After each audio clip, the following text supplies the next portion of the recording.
Hello everyone, so good morning. Today we are going to start with the partnership और इससे पहले हम लोग 4 वीडियोस और बना चुके हैं इस चैप्टर की, जिसमें हमने डिस्कस किया था sole proprietorship business, Hindu undivided family business और उसके कुछ टाइप्स के बारे में बात की थी हमने। उससे पहले 4 वीडियोस ऑलरेडी हम बना चुके हैं। This is the 5th video और ये वीडियो देखने से पहले आप एक बार 5th जो बचे हुए 4 वीडियोस अगर वो देखेंगे तो you will get more easy understanding of the topic. So today we are going to start with the partnership. Basically what is partnership? Partnership होता क्या है? तो अगर हम बात करें कि पार्टनरशिप एक्चुअली क्या होता है, this is called when two or more persons came together to do any kind of lawful or legal business।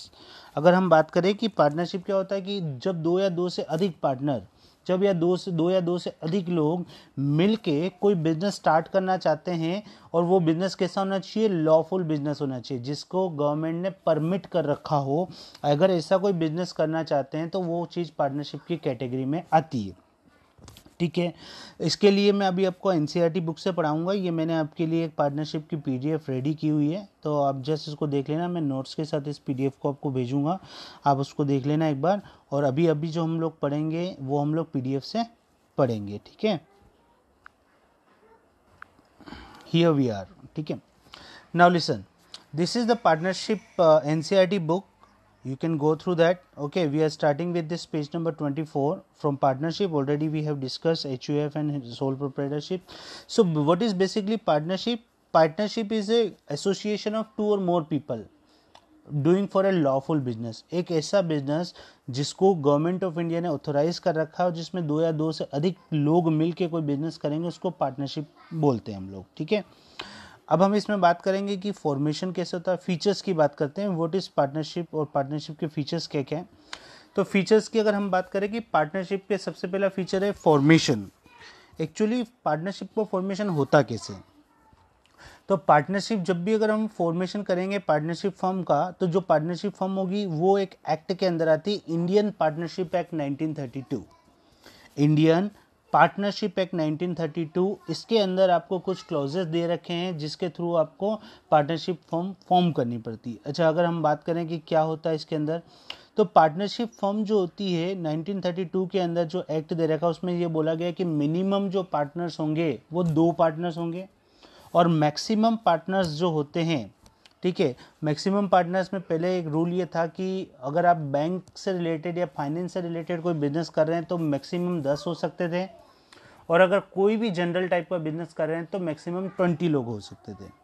But अभी उसमें चेंजेस आ चुका है और नया चेंज उसमें कॉन्ट्रैक्ट एक्ट के अंदर इसमें कुछ चेंजेस किए गए हैं, जिसमें हम बात करेंगे कि मिनिमम तो 2 पार्टनर और मैक्सिमम जो पार्टनर्स होंगे वो 50 पार्टनर्स होंगे। Minimum 2 partner and maximum are 50 partners. Okay, according to the partnership act 1932 there are 50 maximum partners and ये लोग आपस में क्या करेंगे, एक पार्टनरशिप डीड बनाएंगे। डीड क्या होता है? एक कॉन्ट्रैक्ट होता है जो लोग आपस में साइन करते हैं और साइन करने के बाद उसमें लिखे हुए रूल्स रेगुलेशंस को ये लोग क्या करते हैं? फॉलो करते हैं। तो आगे हम बात करेंगे कि अगर पार्टनरशिप बनाई तो क्या फ़ायदा है, पार्टनरशिप नहीं बनाई तो क्या नुकसान है।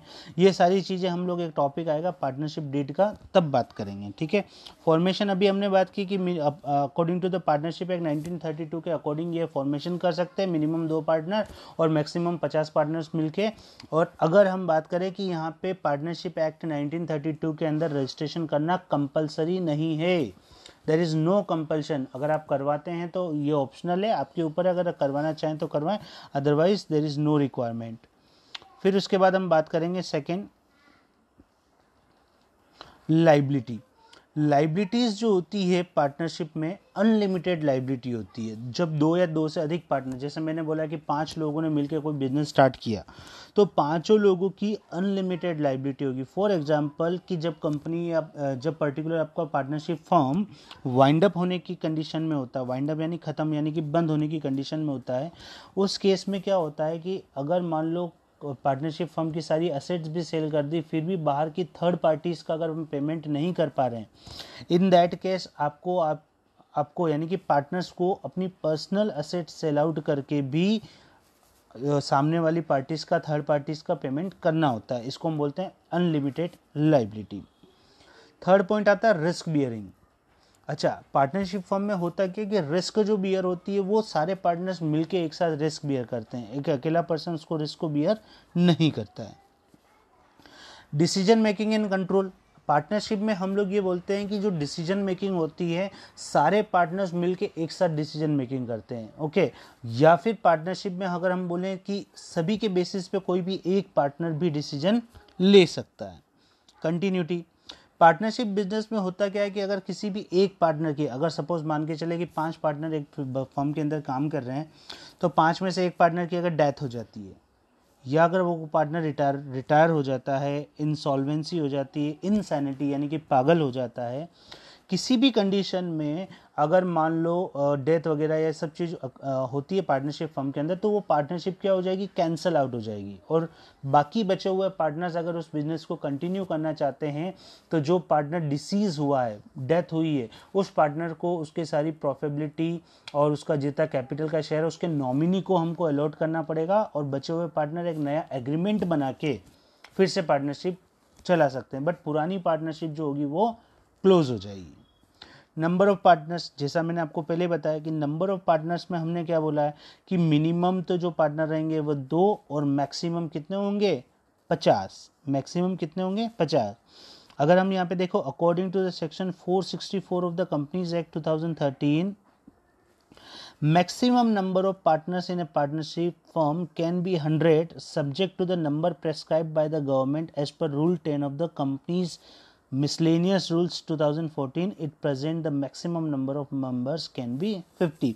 तो अभी हमको 50 ही मान के चलना है, 100 की अभी हम बात नहीं कर रहे हैं कि मिनिमम 2 और मैक्सिमम 50। नेक्स्ट हम बात करते हैं mutual agency. What is mutual agency? अच्छा, म्यूचुअल एजेंसी का मतलब ये होता है कि आपस में कोऑर्डिनेशन, जितने भी पार्टनर्स है सबके बीच में क्या होता है, म्यूचुअल कोऑर्डिनेशन होता है, और म्यूचुअल कोऑर्डिनेशन को हम बोलते हैं म्यूचुअल एजेंसी।